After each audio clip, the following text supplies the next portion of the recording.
بسم الله الرحمن الرحيم أعوذ بالله من الشيطان الرجيم بسم الله الرحمن الرحيم الحمد لله رب العالمين الرحمن الرحيم مالك يوم الدين إياك نعبد وإياك نستعين اهدنا الصراط المستقيم صراط الذين أنعمت عليهم غير المغضوب عليهم ولا الضالين آمين اللهم صل وسلم على سيدنا محمد وعلى آله سبحان ربك رب العزة عما يصفون وسلام على المرسلين والحمد لله رب العالمين. Barakallahu fik, ma sœur Bissiana, pour la présence ici. Donc, on va continuer avec Sayyidina Muhammad sallallahu alayhi wa sallam, notre guide, l'homme modèle envoyé par Allah Azza wa Jalla pour nous faire sortir des ténèbres, de la perplexité, de la confusion, des doutes, vers la lumière de la certitude. C'était un prophète, mais qui plaisantait, qui était un homme aimable et agréable. Donc aujourd'hui, on va voir la plaisanterie du prophète sallallahu alayhi wa sallam. Lorsque le prophète sallallahu alayhi wa sallam s'est plaisanté, il ne disait que la vérité. Donc, je répète, lorsque le prophète sallallahu alayhi wa sallam plaisantait, il ne disait que la vérité. Donc tout d'abord, on voit ici le juste milieu, on voit la rahma, la miséricorde, il plaisante, mais en même temps, la ilaha illallah, la sincérité, le juste milieu. Comment trouver l'équilibre entre le plaisir dans la vie et la vérité, l'essentiel. D'accord. Donc ça, c'est le mode, c'est Sayyidina Muhammad sallallahu alayhi wa sallam, l'exemple ultime pour nous à ce niveau-là. C'est vrai, on parle, je m'habille, mais en même temps, je ne tombe pas dans les excès. Je joue, mais je tombe pas il y a toujours une ligne directive qui gère mes comportements. C'est la vérité. D'accord? Le mariage, tout dans la vie, donc le travail, tout ça, c'est des moyens, mais l'essentiel, c'est la vérité.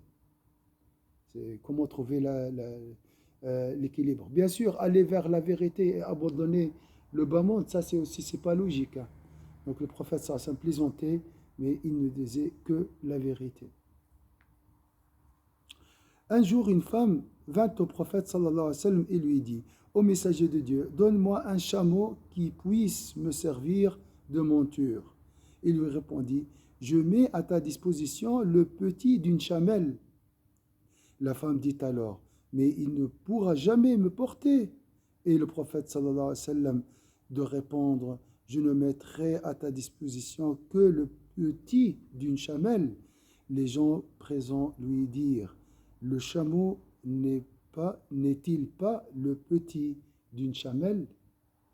Donc, je répète l'histoire, on voit la douceur et la plaisanterie calme du prophète sallallahu alayhi wa sallam et sereine. Un jour, une femme vint au prophète sallallahu alayhi wa sallam et lui dit: Ô messager de Dieu, donne-moi un chameau qui puisse me servir de monture. Donc, elle a demandé un chameau. Il lui répondit: Je mets à ta disposition le petit d'une chamelle. Le petit d'une chamelle. Donc c'est un chameau. La femme dit alors: Mais il ne pourra jamais me porter. Et le prophète sallallahu alayhi wa sallam de répondre: Je ne mettrai à ta disposition que le petit d'une chamelle. Les gens présents lui dirent: Le chameau n'est-il pas le petit d'une chamelle? Donc il va lui donner un chameau, mais il a utilisé le mot petit. Elle a pensé que c'est vraiment un petit chameau. Voilà. Alors que le prophète sallallahu alayhi wa sallam mettra à sa disposition un chameau, d'accord? Un mâle. Voilà. Donc c'est ce genre de plaisanterie. Le prophète sallallahu alayhi wa sallam, ça a une manifestation de la miséricorde de Sayyidina Muhammad sallallahu alayhi wa sallam. Il a conquis les cœurs par cette douceur. Une autre fois, une femme se présenta au prophète sallallahu alayhi wa sallam en lui disant: Ô messager de Dieu, mon mari est malade et il demande après toi pour que tu lui rendes visite. Il lui répondit: Je suppose que ton mari est celui qui a du blanc dans les yeux.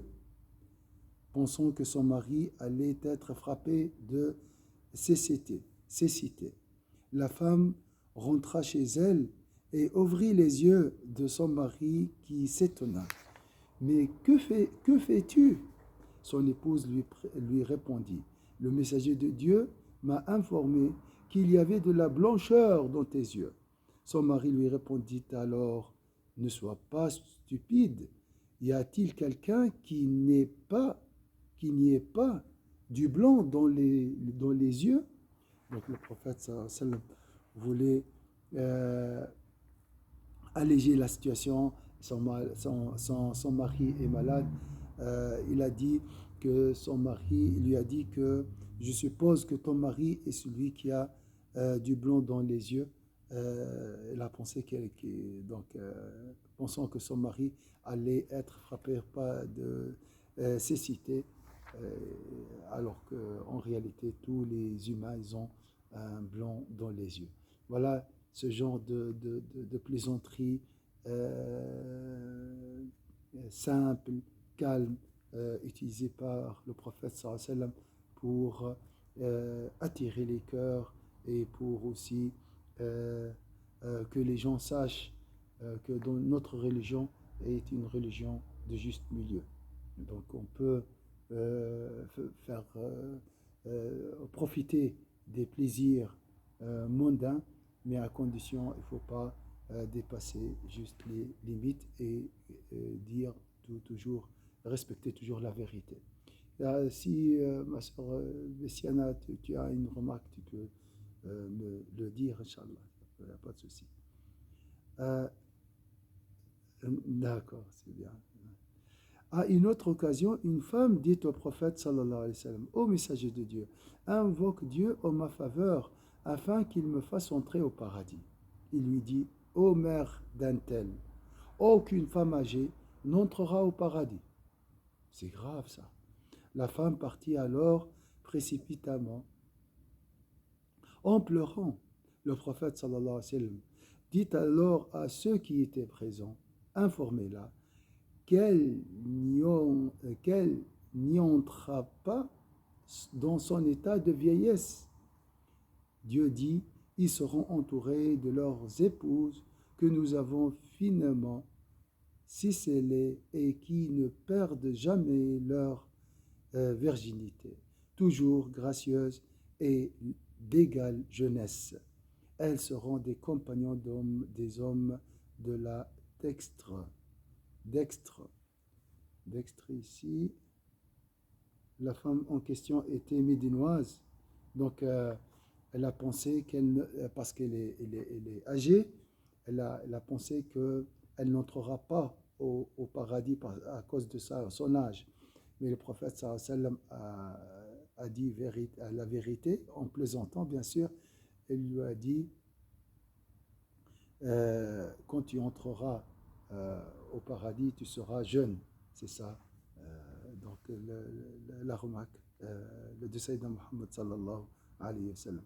Que la louange soit à celui qui a octroyé au prophète sallallahu alayhi wa sallam de si bons traits de caractère. Ça c'est la douceur de Sayyidina Muhammad sallallahu alayhi wa sallam. Donc le musulman, c'est quelqu'un qui est équilibré, qui aime la vie pour en fait les plaisanteries, tout ça c'est des moyens pour vivre la vérité. Voilà. Tout ce que vous voyez, le travail, le mariage, tout ça c'est des moyens qui nous aident à parvenir à Dieu. Voilà. Les épouses du prophète sallallahu alayhi wa sallam, et bien sûr elles sont considérées comme nos mères. Le prophète sallallahu alayhi wa sallam a épousé Khadija binti Khuwaylid, que la satisfaction de Dieu soit sur elle, qui était la fille de Khuwaylid. Nous l'avons déjà mentionné précédemment. Donc ça c'est la première femme de Sayyidina Muhammad sallallahu alayhi wa sallam. Donc on dit, en tant qu'homme, le prophète s'est marié une seule fois. C'était avec Khadija. En tant qu'homme prophète, par ordre de Dieu, il s'est marié avec les autres femmes. Il épousa ensuite Saouda, fille de Zam'a, fils de Qais, fils de Abd Shams, fils de Abdel Woud, fils de Nasr, fils de Malik, fils de Hissel, fils de Amir, fils de Lu'ay. Elle atteignit un âge avancé aux côtés du prophète sallallahu alayhi wa sallam, qui voulut se séparer d'elle en divorçant.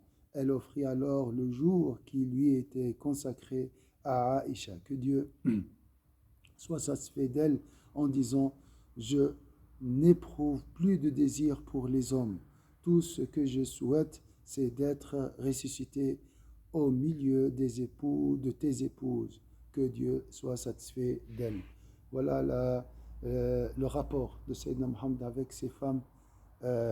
Alors, réussir 10 relations conjugales, c'est pas facile.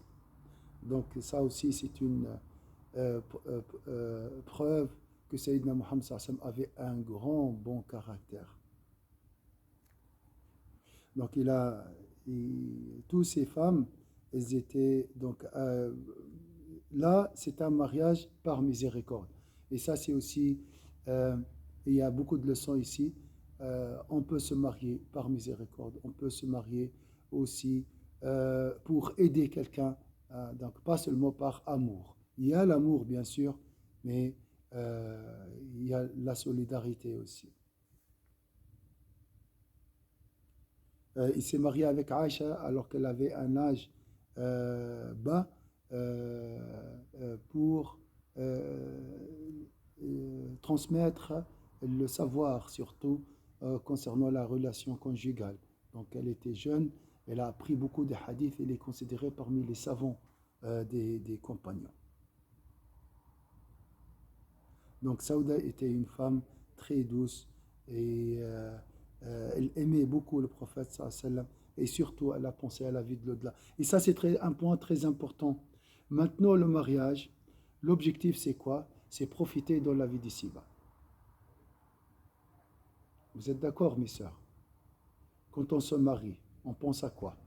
Ah, je cherche le bonheur. Je veux vivre en bonheur avec mon époux, avec mon épouse dans la vie d'ici-bas. Ça, comme on a vu, c'est légitime et c'est demandé.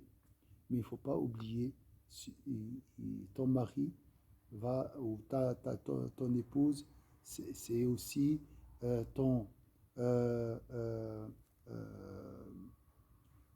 co-voyageur vers la vérité.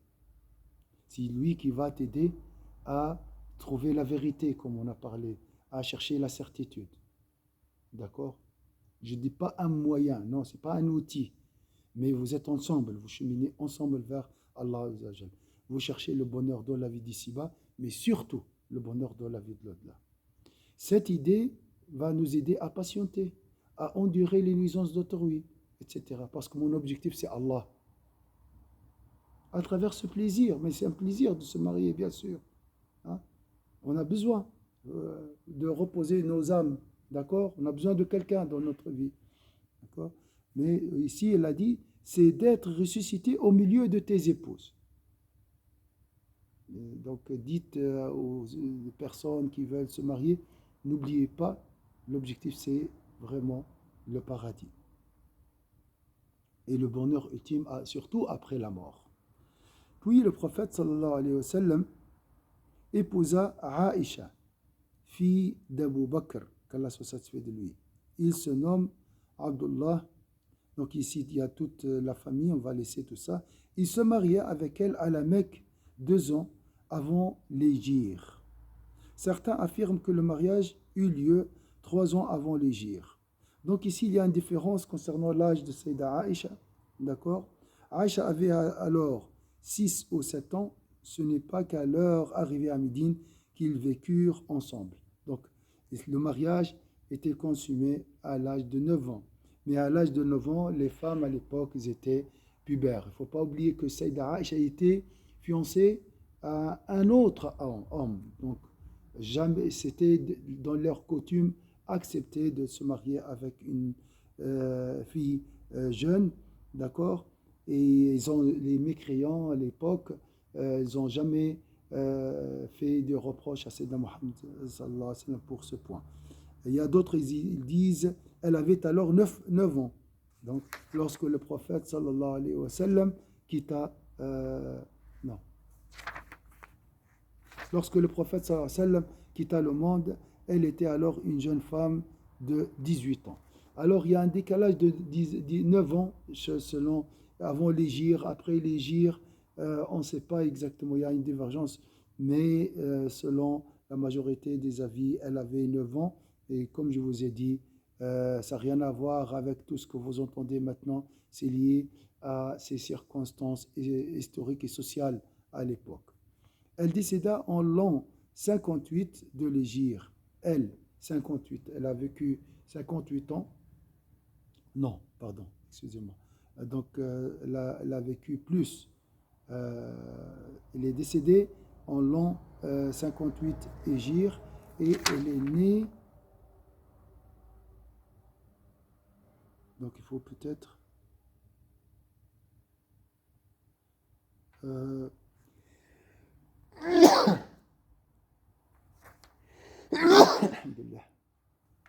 Donc, elle avait 58, donc il faut rajouter, elle avait 64 ans. Voilà, subhanallah, presque l'âge de Sayyidina Muhammad sallallahu alayhi wa sallam. Il existe toutefois d'autres avis quant à la date de son décès. Sayyida Aïcha sera la seule fille vierge que le prophète sallallahu alayhi wa sallam épousera. Donc, elle était surnommée Ummu Abdillah. Que Dieu soit satisfait d'elle. Donc, elle nous a transmis beaucoup de connaissances, beaucoup du savoir. Voilà, elle était heureuse avec Sayyidina Muhammad sallallahu alayhi wa sallam. Et le prophète sallallahu alayhi wa sallam est décédé dans ses bras, sallallahu alayhi wa sallam. C'était un exemple aussi. Elle était un peu jalouse de Sayyida Khadija parce que le prophète sallallahu alayhi wa sallam aimait beaucoup Sayyida Khadija. Mais après Sayyida Khadija, le prophète préférait plus Sayyida Aïcha. Donc c'est un exemple concernant l'amour conjugal qui est très très important au sein de nos foyers. On doit beaucoup le travailler, d'accord. Elle était à côté de Sayyidina Muhammad sallallahu alayhi wa sallam dans le mal et comme dans le bien. Et qu'Allah nous aide à suivre ce couple, le couple le plus heureux sur cette terre, Sayyidina Muhammad sallallahu alayhi wa sallam et Sayyida Aïcha. Il épousa ensuite Hafsa, fille de Sayyidina Omar, qu'Allah soit satisfait de lui, fils de Khattab. On rapporte que le prophète sallallahu alayhi wa sallam lui répudia et que l'ange Gabriel descendit alors et lui dit: Dieu le Très-Haut t'ordonne de la garder à tes côtés, car elle est une femme qui jeûne beaucoup et d'une grande droiture. Dans une autre version, l'ange aurait dit: par miséricorde envers Omar, que Dieu soit satisfait d'eux. Donc ici, le prophète sallallahu alayhi wa sallam a vécu une crise pendant un mois de séparation avec ses femmes. Après, bien sûr, Allah Azza wa Jalla lui a demandé de garder ses femmes. Ils ont préféré la vie de l'au-delà sur la vie d'ici-bas. Donc, subhanallah, le prophète sallallahu alayhi wa sallam a vécu toute situation qui peut que nous pouvons l'affronter. Séparation, charge familiale, prière, invocation de Dieu, la pauvreté. Il a vécu la pauvreté. Donc les pauvres vont dire: ah, le prophète sallallahu alayhi wa sallam a vécu des moments de pauvreté. Les riches, il était riche aussi. À des moments, il était très riche, mais il ne gardait rien. Donc c'est aussi, les riches peuvent dire: ah, le prophète était riche. Donc séparation, les gens qu'Allah vous préserve, Inch'Allah, et qui se sont séparés, peuvent dire aussi: ah, le prophète a vécu cette situation. D'accord? La maladie, etc. D'accord? Ça, c'est parmi peut-être les leçons qu'on peut tirer de ces épreuves que le prophète sallallahu alayhi wa sallam a vécues. les épreuves. Bien sûr, après cette épreuve, euh, les femmes du prophète sallallahu alayhi wa sallam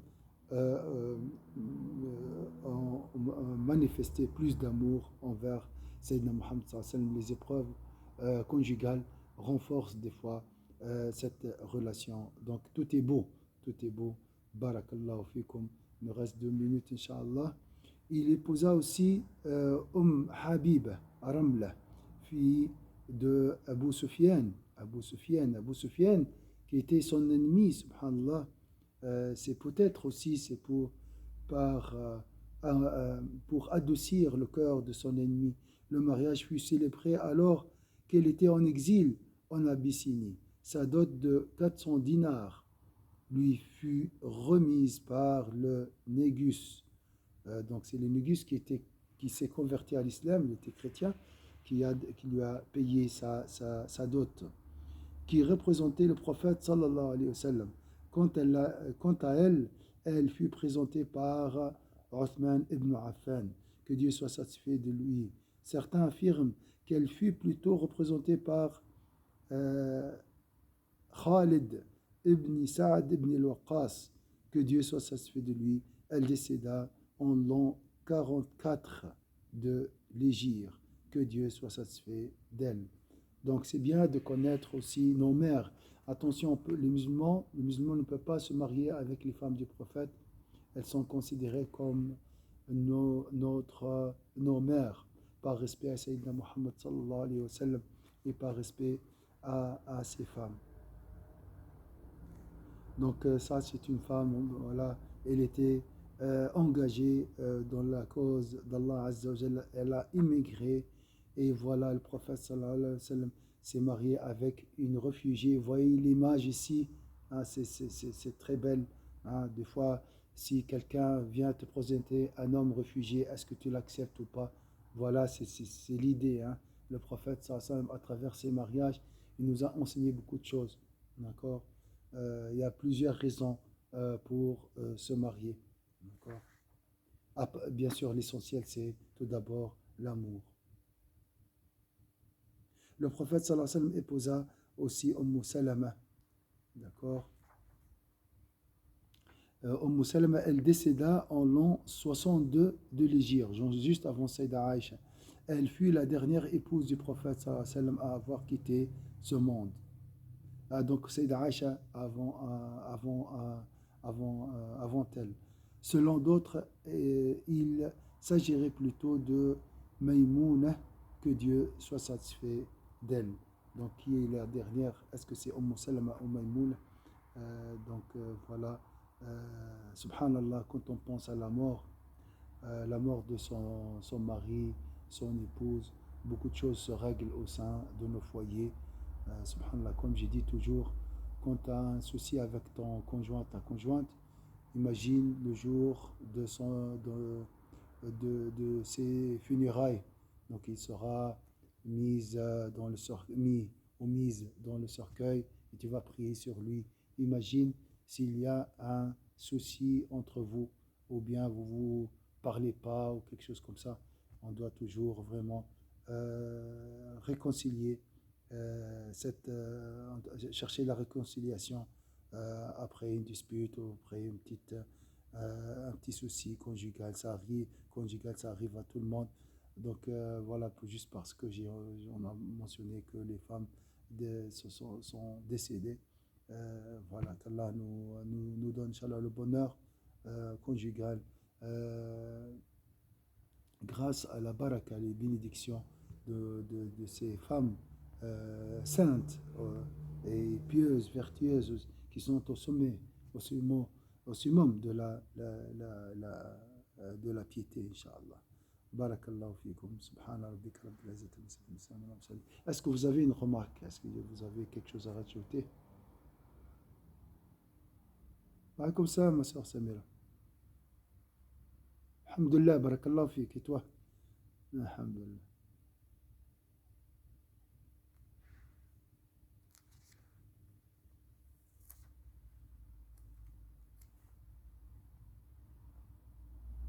Oui,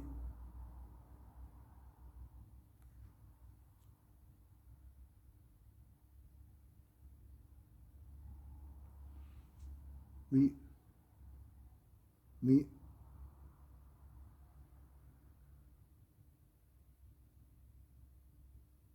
oui, oui. C'est vraiment, dans des cas extrêmes, on peut aller vers le divorce. Mais c'est vrai, la communication aujourd'hui, c'est un problème général, hein, pas seulement au sein des couples. On n'a pas le temps pour parler. Même pour le message, on voit un message ou bien un audio parce que voilà, des fois même pas juste des signes comme ça. Euh, on est tous absorbés par les tâches de la journée et tout. Ça, c'est un problème général, c'est vrai, c'est vrai. L'homme, il n'a pas envie de parler aujourd'hui. Et la femme n'a pas envie aussi de parler des fois à cause de ceci. Voilà, la tête est vraiment pleine. Mais on doit être conscient du contexte où on vit pour aussi chercher des excuses à nos conjoints et à nos conjointes. Bien sûr, avant, le Sayyidina Mohammed, c'est l'idéal. Mais tu as raison, la communication est indispensable. Mais la communication est fondée sur la spiritualité. Quand tu as le cœur léger, lumineux, tu as envie de parler. D'accord. Mais ça, c'est clair.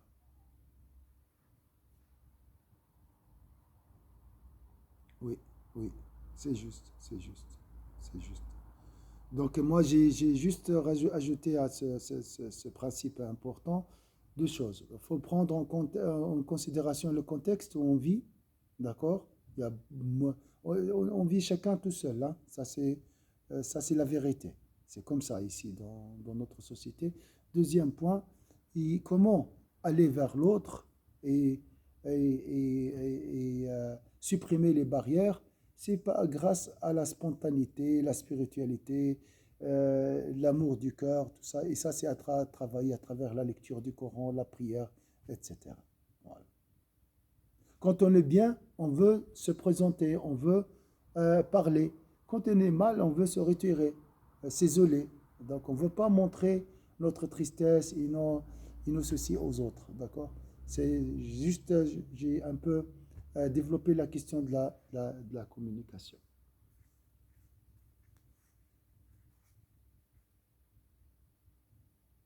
Barakallah fikum, Inch'Allah. Shukran jazim, merci beaucoup pour votre présence.